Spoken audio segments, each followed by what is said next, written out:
La palabra hoy sembrada, hazla Cristo en mí nacer, para darle crecimiento. Presento el tema ¿Cómo se nace del agua y del espíritu? ¿Cómo se produce o nace un cristiano? La semilla o palabra de Dios o evangelio engendra solamente cristianos, nombre cristiano sin apellidos. La semilla plantada o palabra de Dios o evangelio de Cristo se siembra en el corazón bíblico del hombre y da lugar a un nuevo nacimiento.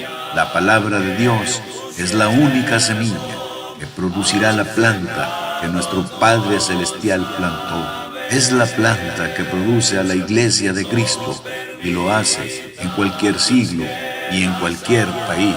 Las cosas que importan a la hora de la muerte. Lo importante a la hora de la muerte es, número 1, no cuando usted nació físicamente, pero sí cuando usted nació espiritualmente. Presento el tema, ¿cómo se nace del agua y del espíritu? ¿Cómo se produce o nace un cristiano? La palabra de Dios es la única semilla que producirá la planta que nuestro Padre Celestial plantó. Es la planta que produce a la Iglesia de Cristo y lo hace en cualquier siglo y en cualquier país. Estas son las cosas que importan a la hora de la muerte. Número 1. No cuando usted nació físicamente, pero sí cuando usted nació espiritualmente. Número 2. No donde usted vivía, pero sí importa si usted vivió para Cristo. Número 3. No importará las ropas que usted usó, pero sí importará el carácter que usted usó. Número 4. No importan sus riquezas o bendiciones materiales que haya tenido en la tierra, pero sí importará qué hizo con sus bendiciones materiales. Número 5. No importa lo lejos que usted viajó, pero sí importa lo que usted hizo en el camino. Número 6. No importarán los puestos que usted ocupó en la tierra, pero sí importará a quién sirvió usted. Número 7. No importa cómo usted murió, pero sí importará cómo usted vivió. En este estudio solo veremos el punto número 1, con referencia a cómo se nace del agua y del espíritu y cómo se produce o nace un cristiano. Las cosas que importan a la hora de la muerte. Número 1. No cuando nació usted físicamente, pero sí cuando usted nació espiritualmente. En cuanto a la fecha en que usted nació, carece de relevancia a la hora de la muerte, sabiendo que la muerte sella el destino del fallecido. No importará cuándo usted nació físicamente, sino lo que importará en esa hora de la muerte es si usted recibió el bautismo bíblico que lo hizo nacer espiritualmente, lo cual le convirtió en un cristiano fiel durante el tiempo que vivió en la tierra y así asegurar su pase a la vida eterna cuando venga Cristo por segunda vez. Con respecto a las fechas de nacimiento, los testigos de Jehová creen que las celebraciones de cumpleaños se originaron en costumbres paganas. También creen que los cumpleaños le dan una importancia excesiva a un individuo, ya que creen que es contrario a una actitud humilde. En las iglesias de Cristo con frecuencia se dan acciones de gracias por los cumpleañeros, que a veces ni siquiera asisten a los cultos de adoración. La Biblia registra que las personas han celebrado cumpleaños, aunque las mencionadas no eran personas piadosas. Faraón tuvo fiesta de cumpleaños. En Génesis 4:20 lo dice, al igual que Herodes, que lo dice en Mateo 14:6 al 11. La conclusión es que los cumpleaños y las celebraciones de cumpleaños se mencionan en la Biblia, pero se mencionan como eventos sin condena. En la fiesta de cumpleaños de Herodes ocurrieron cosas malas en la fiesta, pero no se menciona que la fiesta en sí estaba mal. Cuando oramos, damos gracias a Dios por la vida y la salud que nos ha permitido vivir, y ahí está implícito que damos gracias a Dios por un año más de vida que nos ha concedido vivir. Dios no manda ni prohíbe fiestas, pero el hombre debe hacerlas, como el hijo pródigo de Lucas 15:22 al 25, de manera que cumplan con la vida de siervos de Dios, o sea, cumplir con las cualidades divinas de segunda de Pedro 1:5 al 11. Las cosas que importan a la hora de la muerte. No cuando usted nació físicamente, pero sí cuando usted nació espiritualmente. No importa la fecha cuando usted nació. En cuanto a la fecha en que usted nació, carece de relevancia a la hora de la muerte, sabiendo que la muerte sella el destino del fallecido. No importará cuándo usted nació físicamente, sino lo que importará en esa hora de la muerte es si usted recibió el bautismo bíblico de Romanos 6:3 al 4, que lo hizo nacer espiritualmente, lo cual le convirtió en un cristiano fiel durante el tiempo que vivió en la tierra, y así asegurar su pase a la vida eterna cuando venga Cristo por segunda vez. Sin embargo, a la hora de la muerte, sí importa cuándo usted fue sepultado en Cristo para nacer espiritualmente por medio del bautismo bíblico de Romanos 6:3 al 4. ¿Por qué? Porque si fue bautizado con el bautismo bíblico y fue fiel hasta la muerte, después del juicio final podrá pasar a la vida eterna con Cristo. ¿Recuerda usted la fecha en que fue bautizado? Vamos a ver ahora cómo se nace del agua y del Espíritu. Ya hemos visto cómo se nace físicamente y cómo se nace espiritualmente. Veamos ahora los textos para el nacimiento espiritual. Juan 3:5 dice, respondió Jesús, de cierto te digo, que el que no naciere de agua y del Espíritu no puede entrar en el reino de Dios. Primera de Pedro 1:23 al 25 dice que, siendo renacidos, no de simiente corruptible, sino de incorruptible, por la palabra de Dios, que vive y permanece para siempre.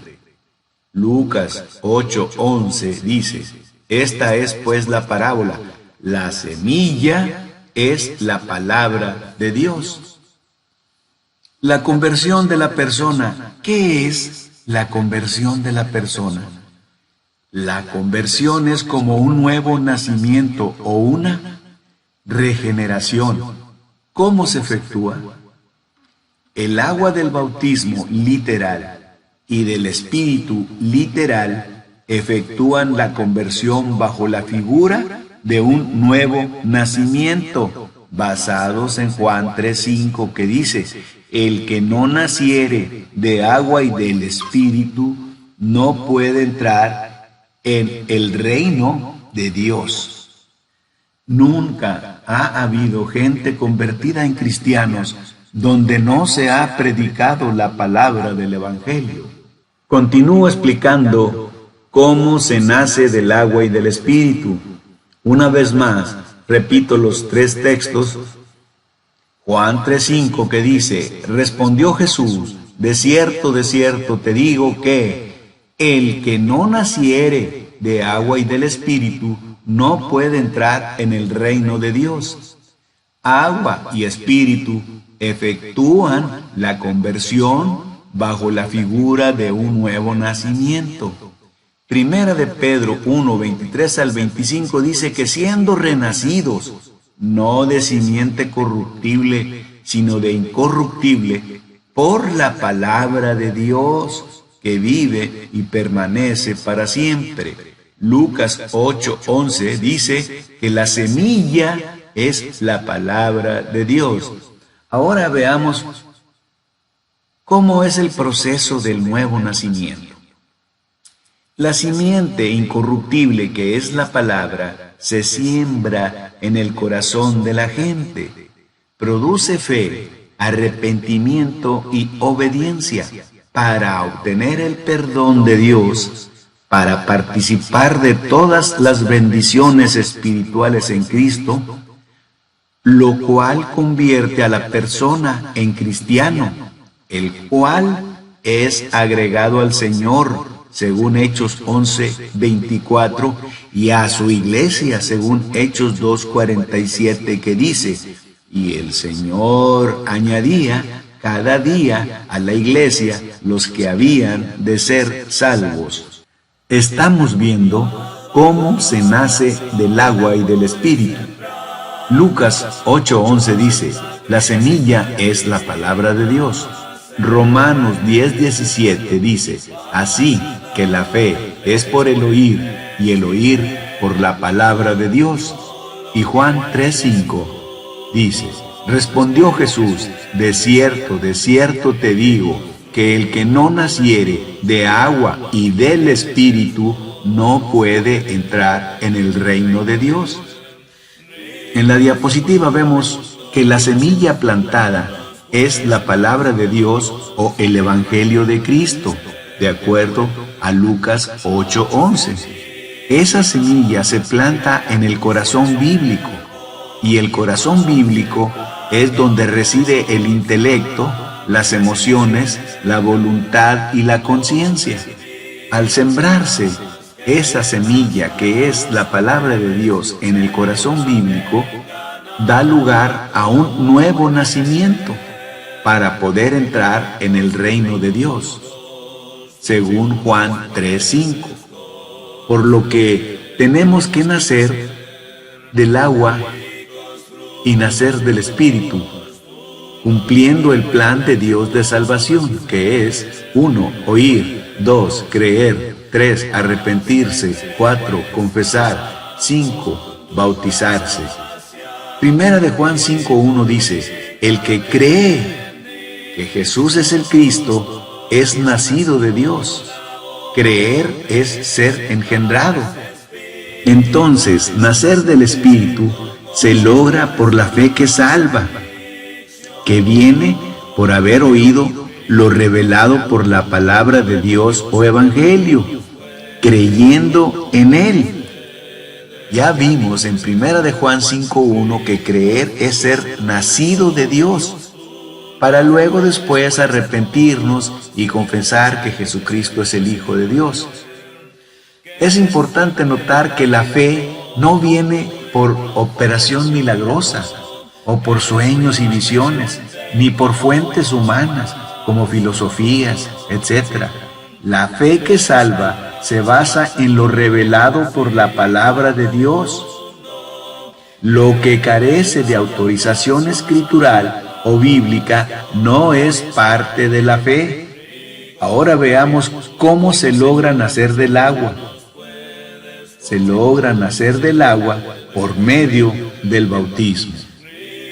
Es así como esa semilla plantada, que es el Evangelio de Cristo o la palabra de Dios, se siembra en el corazón bíblico del hombre, que es donde reside el intelecto, las emociones, la voluntad y la conciencia, para dar lugar a un nuevo nacimiento y para poder entrar en el reino de Dios, según Juan 3:5. Continúo analizando cómo se nace del agua y del Espíritu, tomando en cuenta que estamos viendo el punto número 1 de las cosas que importan a la hora de la muerte, a la hora de la muerte, no importa cuándo usted nació físicamente. Lo que importa es cuando usted nació espiritualmente. Precisamente por esto estamos viendo cómo se nace del agua y del espíritu. Para entender de dónde proviene esa expresión de cómo se nace del agua y del espíritu, tenemos que imaginarnos la escena entre Jesús y Nicodemo. Para ello vamos a leer Juan 3, 1 al 5. Dice así: había un hombre de los fariseos que se llamaba Nicodemo, un principal entre los judíos. Este vino a Jesús de noche y le dijo: Rabí, sabemos que has venido de Dios como maestro, porque nadie puede hacer estas señales que tú haces si no está Dios con él. Respondió Jesús y le dijo: de cierto te digo, que el que no naciere de nuevo no puede ver el reino de Dios. Nicodemo le dijo: ¿cómo puede un hombre nacer siendo viejo? ¿Puede acaso entrar por segunda vez en el vientre de su madre y nacer? Respondió Jesús: de cierto te digo, que el que no naciere de agua y del Espíritu no puede entrar en el reino de Dios. Aquí vemos que Nicodemo se dirige a Jesús con un término respetuoso, maestro, que reconoce que a pesar de la malignidad hacia él, Jesús aún era alguien importante, incluso para un miembro poderoso de la élite gobernante de Jerusalén como Nicodemo. En la diapositiva vemos una imagen de Nicodemo y de Jesús platicando. Jesús le dice: en verdad te digo que el que no nace de nuevo no puede ver el reino de Dios. Y le contesta Nicodemo: ¿cómo puede un hombre nacer siendo viejo? Ya vimos que 1 de Juan 5:1 dice que el que cree que Jesús es el Cristo es nacido de Dios, y que creer es ser engendrado. Vimos también que nacer del agua se logra por medio del bautismo, y nacer del Espíritu se logra cuando creemos y luego nos arrepentimos. Romanos 6, 3 al 4 nos dice cómo nacer del agua, y lo vemos en la diapositiva. Cuando la persona entra en las aguas del bautismo, equivale a estar crucificado con Cristo. Cuando la persona es totalmente sumergida en las aguas del bautismo, equivale a estar sepultado con Cristo. Y cuando la persona sale de las aguas del bautismo, equivale a estar resucitado con Cristo. Dice Romanos 6, 3 al 4: ¿o no sabéis que todos los que hemos sido bautizados en Cristo Jesús, hemos sido bautizados en su muerte? Porque somos sepultados juntamente con Él para muerte por el bautismo, a fin de que como Cristo resucitó de los muertos por la gloria del Padre, así también nosotros andemos en vida nueva. Y con esto se cumple lo que le dijo Jesús a Nicodemo en Juan 3:5: el que no naciere de agua y del Espíritu no puede entrar en el reino de Dios. Lucas 8:11 dice: esta es pues la parábola. La semilla es la palabra de Dios. Hemos visto que la semilla plantada en el corazón bíblico del hombre es la palabra de Dios o evangelio de Cristo. Ahora veremos los tipos de terrenos, en este caso personas, donde puede caer esta semilla o evangelio de Cristo. Veremos la parábola del sembrador, la semilla y el nuevo nacimiento. El sembrador salió a sembrar su semilla. Veamos los terrenos. El número 1, terreno de indiferencia. Lucas 8:5 dice al respecto: y mientras sembraba, una parte cayó junto al camino y fue hollada, y las aves del cielo la comieron. Aquí es cuando se le predica a los que son incrédulos. Recordemos que todos nosotros éramos incrédulos antes de que el Señor nos purificase con su sangre por medio de la fe. El siguiente terreno donde el sembrador, ahora veamos la segunda categoría o el segundo tipo de terreno donde cae la semilla, que es el terreno de la superficialidad. Lucas 8:6 nos dice: otra parte cayó sobre la piedra y nacida se secó porque no tenía humedad. Aquí se refiere a los que creen y luego se apartan cuando su fe es puesta a prueba. El tercer tipo de terreno es el terreno de doble ánimo, donde el sembrador ha depositado la semilla. Lucas 8:7 nos dice: otra parte cayó entre espinos, y los espinos que nacieron juntamente con esa semilla la ahogaron. Aquí se refiere a las personas que son de doble ánimo. Doble ánimo literalmente significa de dos almas. Son personas inciertas, con duda. Esa persona ahora cree, ahora no, y así titubea y oscila entre la fe y la incredulidad. Esa persona de doble ánimo no es de convicción ni de principios, sino es movido de opiniones, pasiones y sentimientos. Santiago 1:8, refiriéndose también a los de doble ánimo, nos dice: el hombre de doble ánimo es inconstante en todos sus caminos.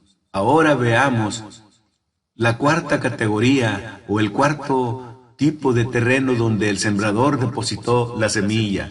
Cayó en buena tierra. Lucas 8:8 nos dice: y otra parte cayó en buena tierra y nació y llevó fruto a 100 por 1. Aquí se refiere al cristiano fiel que persevera en la fe y tienen un corazón dado completamente al Señor.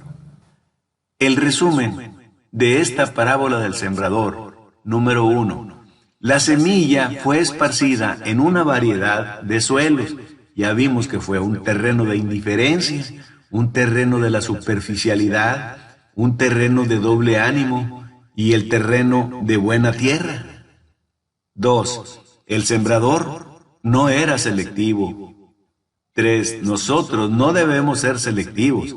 Prediquemos el Evangelio y dejémoslo caer donde sea. Romanos 1:16 y 17. 4. La germinación depende de las personas que reciben la palabra, no del sembrador. 5. La siembra logrará un impacto porque Dios prometió una gran cosecha. 6. La semilla se siembra cuando la compartimos con los que nos rodean. Vamos a leer Gálatas 6:7 al 10. Dice: no os engañéis, Dios no puede ser burlado, pues todo lo que el hombre sembrare, eso también segará. Porque el que siembra para su carne, de la carne segará corrupción, mas el que siembra para el Espíritu, del Espíritu segará vida eterna. No nos cansemos, pues, de hacer bien, porque a su tiempo segaremos, si no desmayamos. Así que, según tengamos oportunidad, hagamos bien a todos y mayormente a los de la familia de la fe.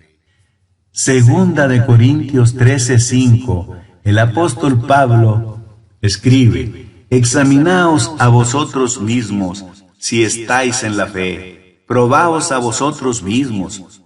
¿O no os conocéis vosotros mismos que Jesucristo está en vosotros, a menos que estéis reprobados? Solamente las Sagradas Escrituras pueden decirnos si estamos en la fe o no. Cerramos esta diapositiva con la pregunta: ¿qué tipo de tierra eres? Estamos estudiando que lo importante a la hora de la muerte no es cuando usted nació físicamente, pero sí cuando usted nació espiritualmente. Estamos viendo cómo se produce o nace un cristiano. Lucas 8:11 dice, esta es pues la parábola. La semilla es la palabra de Dios. Esa semilla es la única que producirá la planta que nuestro Padre Celestial plantó. Es la planta que produce a la iglesia de Cristo y lo hace en cualquier siglo, en cualquier país. Lo importante, pues, no es, fíjese bien, una supuesta sucesión de iglesias, sino que se siembre en todo siglo y en todo lugar la semilla pura del Evangelio. En la edad oscura siempre permaneció un remanente del pueblo de Dios. ¿Cómo se nace espiritualmente? La iglesia de Cristo es el conjunto de salvos en el mundo. Y donde quiera que haya salvos congregándose, hay iglesias de Cristo. No tiene que haber habido una cadena de iglesias de Cristo locales a través de los siglos, desde el primero hasta el actual, para que la iglesia del Señor exista en el mundo. La iglesia de Cristo la fundó Cristo, fíjese bien, y no Alejandro Campbell. La iglesia de Cristo no tiene por qué restaurarse. Donde quiera y cuando quiera que esa semilla, que es la palabra de Dios o evangelio de Cristo, sea sembrada, el resultado es la conversión de personas en cristianos, y estos, congregándose para adoración a Dios, forman las iglesias de Cristo. Continuamos estudiando ¿cómo se produce o nace un cristiano? Una vez más leamos Lucas 8:11 que dice, esta es pues la parábola, la semilla es la palabra de Dios. Génesis 1:11 también dice, después dijo Dios, produzca la tierra hierba verde, hierba que dé semilla, árbol de fruto que dé fruto, según su género, que su semilla esté en él, sobre la tierra. Y fue así. La semilla o palabra de Dios o evangelio engendra, fíjese bien, solamente cristianos. De una semilla sembrada por el predicador en cualquier época o lugar de esta dispensación cristiana, nace un cristiano. No nace un cristiano con apellido, como cristiano católico, o cristiano bautista, o cristiano metodista, o cristiano mormón, etc. Esa semilla es la que produce solamente cristianos. Y para que no se olvide, recordemos que la semilla es la palabra de Dios o evangelio. Continuamos estudiando cómo se produce o nace un cristiano. Veremos ahora la supuesta sucesión de iglesias. La supuesta sucesión de iglesias es un argumento que usan los no escriturales para decir que la iglesia de Cristo nació a principios de 1800 con Alejandro Campbell en el llamado movimiento de restauración de la iglesia del siglo I. Sin embargo, la iglesia de Cristo la fundó Cristo y no Alejandro Campbell. La iglesia de Cristo no tiene por qué restaurarse. La palabra de Dios es la única semilla que producirá la planta que nuestro Padre Celestial plantó. Es la planta que produce a la iglesia de Cristo y lo hace en cualquier siglo, en cualquier país. Lo importante no es una supuesta sucesión de iglesias, sino que se siembre en todo siglo y en todo lugar la semilla pura del Evangelio de Cristo. Veamos estos tres conceptos: la semilla, el campo y el sembrador. La semilla es la palabra de Dios o evangelio de Cristo, Lucas 8:11. La semilla es la palabra de Dios. El campo donde cae la semilla es el corazón bíblico del hombre. Lucas 8:15 dice: mas la que cayó en buena tierra, estos son los que con corazón bueno y recto retienen la palabra oída y dan fruto con perseverancia, sabiendo que el corazón bíblico del hombre es donde reside el intelecto, las emociones, la voluntad y la conciencia. Ahora, el tercer concepto es el sembrador. El sembrador es el maestro. Leamos Juan 6:45, que dice: escrito está en los profetas, y serán todos enseñados por Dios. Así que todo aquel que oyó al Padre y aprendió de él, viene a mí. En la edad oscura siempre permaneció un remanente del pueblo de Dios, sabiendo que la iglesia del primer siglo, al morir el último apóstol, empezó a apostatar por el gobierno de la iglesia, que ya no era según lo que ordena la Sagrada Escritura, pues ya para el siglo VI, la Iglesia Católica Romana seguiría desarrollándose, apartándose de la verdad, y se volvieron a las fábulas, como dice 2 de Timoteo 4:4, y empezó el papado en el año 606, y esa apostasía continúa hasta nuestros días, con la proliferación de sectas. Sin embargo, la simiente pura, el Evangelio no adulterado, la Biblia, vive y permanece para siempre en la tierra. Y toda planta que no plantó mi Padre Celestial será desarraigada, lo dice Mateo 15:13.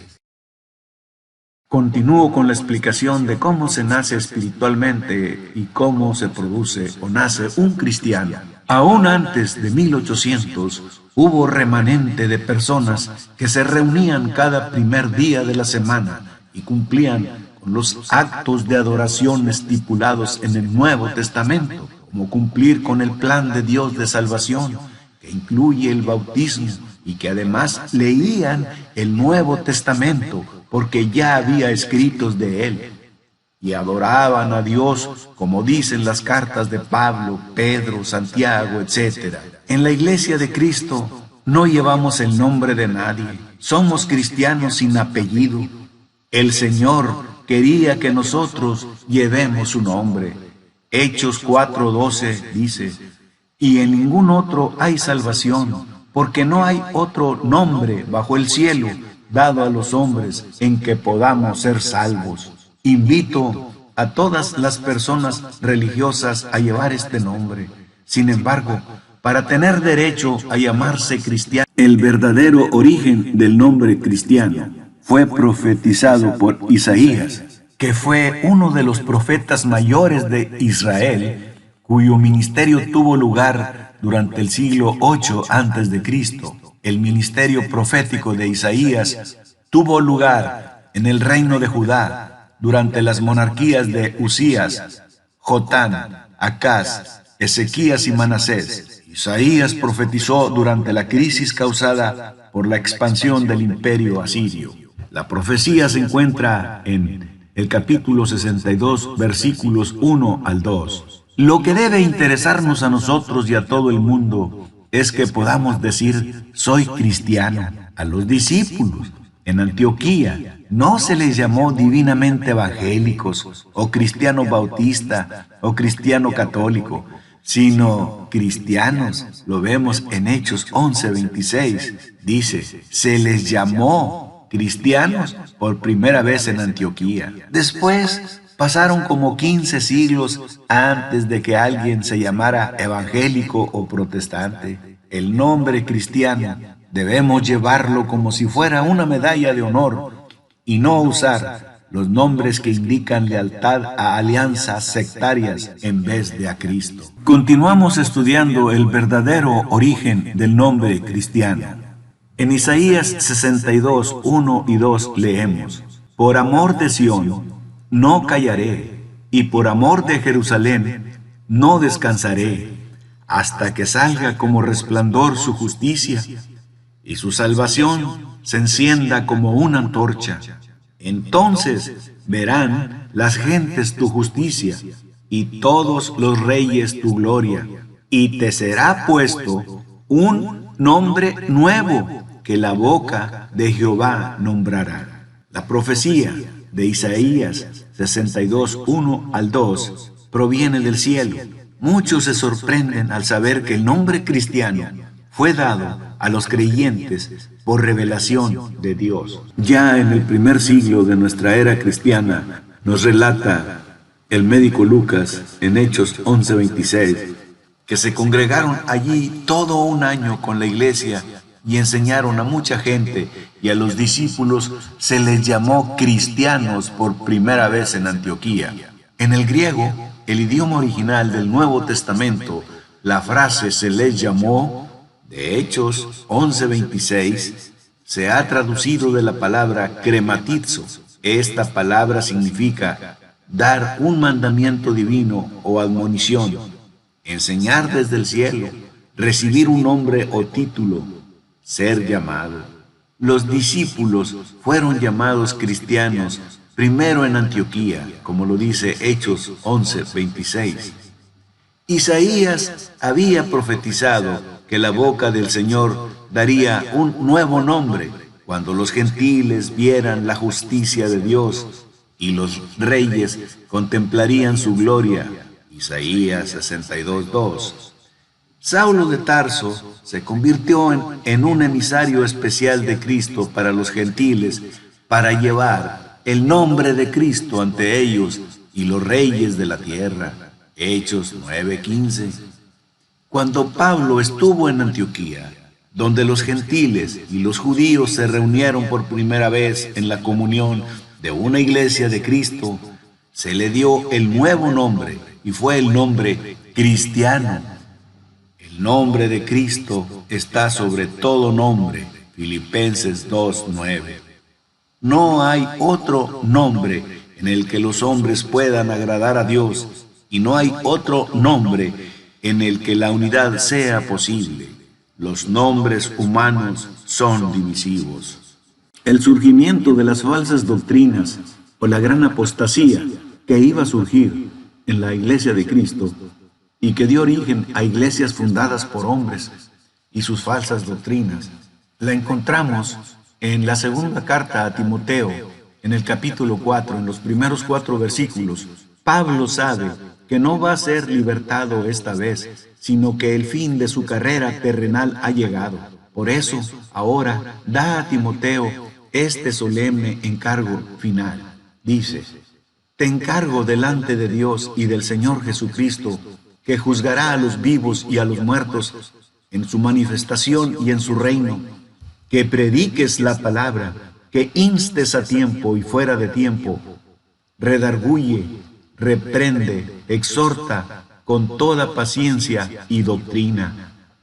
Porque vendrá tiempo cuando no sufrirán la sana doctrina, sino que teniendo comezón de oír, se amontonarán maestros conforme a sus propias concupiscencias, y apartarán de la verdad el oído, y se volverán a las fábulas. La verdadera iglesia de Cristo sigue predicando la sana doctrina. Veamos algunas falsas doctrinas que se fueron introduciendo hasta el año 450. Ciertos alimentos prohibidos, guardar el séptimo día, la circuncisión. En el año 120 después de Cristo, el uso de agua bendita. En el año 140, la celebración de la Cuaresma. En el año 150, se inventa el puesto de arzobispo y la penitencia en el año 157. Se empiezan a bautizar a infantes en el año 185. Empieza la confesión a los sacerdotes. En el año 250 empieza el bautismo por aspersión. En el año 370 el sacrificio de la misa. En el año 425 el celibato de los sacerdotes. Y en el año 450 el purgatorio. Estas falsas doctrinas se debieron a influencias y prácticas del judaísmo, como las sectas judaizantes del año 35 después de Cristo, y también a influencias y prácticas del paganismo, como las sectas gnósticas en el año 60 después de Cristo. La Iglesia Católica Romana, en el año 315 después de Cristo, el emperador Constantino fue convertido, de manera que la Iglesia Católica es fruto de las apostasías que hemos visto de los años anteriores al 315. Continúo analizando el origen de algunas iglesias fundadas por los hombres y sus doctrinas. Ahora vamos a ver desde el año 450 después de Cristo hasta el tiempo presente, donde vemos que la gran apostasía sigue, que apartarán de la verdad el oído y se volverán a las fábulas, como nos lo dice Segunda de Timoteo 4, 3 al 4, porque vendrá tiempo cuando no sufrirán la sana doctrina, sino que teniendo comezón de oír, se amontonarán maestros conforme a sus propias concupiscencias y apartarán de la verdad el oído y se volverán a las fábulas. Mientras que la simiente pura, el evangelio no adulterado, vive y permanece para siempre en la tierra. La verdadera iglesia de Cristo sigue predicando la sana doctrina. Veamos falsas doctrinas que se fueron introduciendo desde el año 450 hasta el tiempo presente. El papado en el año 606. En el año 631 se introdujeron los instrumentos de música en el culto. Enseñan que la salvación depende de obras. Ya para el siglo XI se inician las cruzadas y la Santa Inquisición en el siglo XII. Venden indulgencias. Los apóstatas matan a los que intentan seguir la Biblia durante la Santa Inquisición. Enseñan que la salvación es por fe sola. Enseñan la predestinación particular, que el destino de cada alma está decidido ya. Organizan concilios evangélicos, cambian la organización de la iglesia, enseñan que el bautismo no salva, alteran las condiciones para perdón, añaden credos de origen humano a la Biblia, hacen señales mentirosas, promueven el desorden en el culto, hacen mercadería. Dicen que el reino de Dios no comenzó en el año 33. Dicen que no es preciso pertenecer a la iglesia que Cristo fundó para ser salvo. Fijan fechas para la segunda venida de Cristo. Este lapso de tiempo donde han ocurrido estas apostasías que hemos visto se puede dividir en tres períodos: la Edad Oscura, la Reforma y la proliferación de sectas que todavía siguen. En la Edad Oscura, la Iglesia Católica Romana sigue desarrollándose e inventando falsas doctrinas. Ya para el año 1054 se divide el catolicismo y se inicia la Iglesia Ortodoxa griega. El segundo período, llamado de la Reforma, inicia en el año 1530 con la Iglesia Luterana. En el año 1534 inicia la Iglesia Episcopal Anglicana. En el año 1536 inicia la Iglesia Presbiteriana. En el año 1607 la Bautista. En el año 1729 Metodista. En el año 1830 inician los mormones con José Smith. En el año 1844 la Iglesia Adventista del Séptimo Día se inicia con Elena White. En el año 1884, los Testigos de Jehová con Carlos Russell. En el año 1901, inician los Pentecostales. Los Discípulos de Cristo en el año 1906. Todas estas iglesias fueron fundadas por hombres. Mientras que la simiente pura, el evangelio no adulterado, vive y permanece para siempre. Porque la verdadera iglesia de Cristo sigue predicando la sana doctrina. En la Edad Oscura siempre permaneció un remanente del pueblo de Dios. Romanos 11:5 dice que así también, aún en este tiempo, ha quedado un remanente escogido por gracia.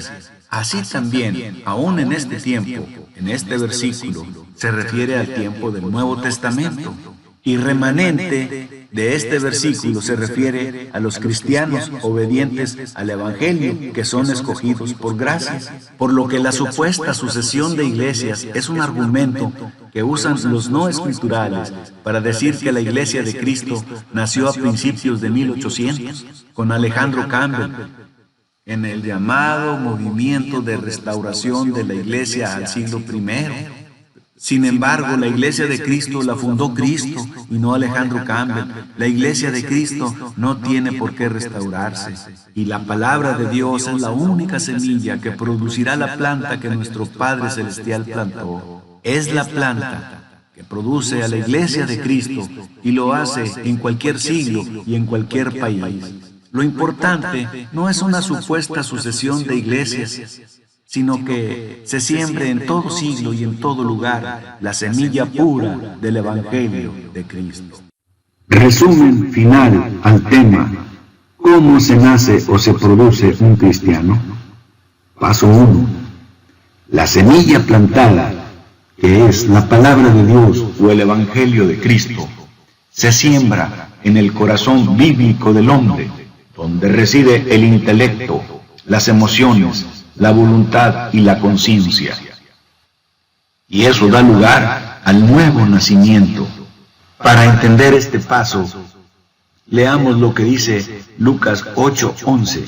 Dice que la semilla es la palabra de Dios. Romanos 10:17 nos dice que la fe es por el oír y el oír por la palabra de Dios. Juan 3:5 nos dice que el que no naciere de agua y del Espíritu no puede entrar en el reino de los cielos. Y para eso se tiene que cumplir con el plan de Dios de salvación, que es oír, creer, arrepentirse, confesar y bautizarse. El paso número 2. ¿Cómo se logra nacer del Espíritu? Basados en los textos anteriores, nacer del Espíritu se logra por la fe que salva, que viene por haber oído lo revelado por la palabra de Dios o Evangelio, creyendo en Él. Creer es ser nacido de Dios, así lo dice 1 de Juan 5:1, para luego arrepentirnos y confesar a Cristo. Eso es nacer del Espíritu. Paso número 3. ¿Cómo se logra nacer del agua? Nacer del agua se logra por medio del bautismo bíblico de Romanos 6:3-4, que dice: ¿O no sabéis que todos los que hemos sido bautizados en Cristo Jesús hemos sido bautizados en su muerte? Porque somos sepultados juntamente con Él para muerte por el bautismo, a fin de que como Cristo resucitó de los muertos por la gloria del Padre, así también nosotros andemos en vida nueva. Esta vida nueva es el nuevo nacimiento. Ahora pasamos al paso número 4, que es la invitación al bautismo.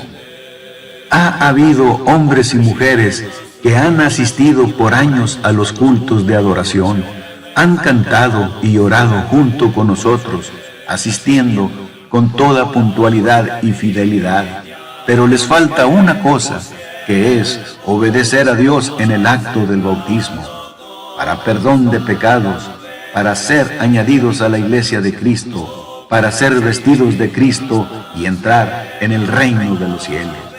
El bautismo es muy importante porque es un mandamiento del Señor: ir por todo el mundo y predicar el Evangelio a toda criatura. El que creyere y fuere bautizado será salvo. Oír es importante, creer es necesario, el arrepentimiento es requerido. Si no os arrepentís, todos pereceréis. Confesar la fe es importante, porque también Cristo nos confesará delante de su Padre. Con el corazón se cree para justicia, y con la boca se confiesa para salvación. Así que si hay jóvenes o adultos que han creído y dado muestras de que han cambiado, pues una cosa les falta: confesar a Cristo y bautizarse para ser santos. ¿Habrá alguien? El Señor le invita a cumplir con esa cosa que le falta. Conceder ricos frutos, tú nos puedes conceder, que su efecto muy profundo en la mente y corazón llevará consigo al mundo que le da la salvación. Ricos frutos tú nos puedes conceder, ricos frutos tú nos puedes conceder. Sembraremos la palabra con amor y profusión, esperando la cosecha en la célica mansión. Ricos frutos tú nos puedes conceder, ricos frutos